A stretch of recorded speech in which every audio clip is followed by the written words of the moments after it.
નમસ્કાર દર્શક મિત્રો, હું છું પરેશ ચૌહાણ. સૌરાષ્ટ્ર સમ્રાટ ન્યૂઝ ચેનલમાં આપનું હાર્દિક સ્વાગત છે. ધારી પંથકમાં પરપ્રાંતીય મજૂરો મોટી સંખ્યામાં મજૂરી કામ અર્થે આવેલા છે.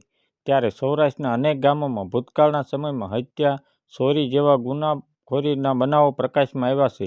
ત્યારે આવા બનાવો અટકાવવા માટે મજૂરો વિશે માહિતી પણ રાખવી એ આપણી નૈતિક ફરજ છે.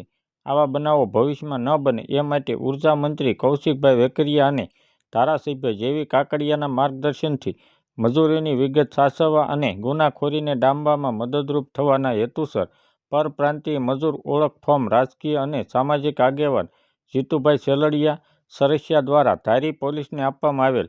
ત્યારે જિલ્લા પોલીસ વડા સંજય ખરાતની હાજરીમાં ડીવાયએસપી ગઢવીએ આજરોજ 10,000 કોપી ફોર્મ સરપંચોને અર્પણ કરેલ. ત્યારે પોલીસ દ્વારા ધારી તાલુકાના પંચાયતોના સરપંચોને ધારી પોલીસ સ્ટેશન ખાતે લોકદરબારમાં માહિતગાર કરી ઓળખ ફોર્મનો પૂરેપૂરો ઉપયોગ કરી સહકાર આપવા માહિતી આપી.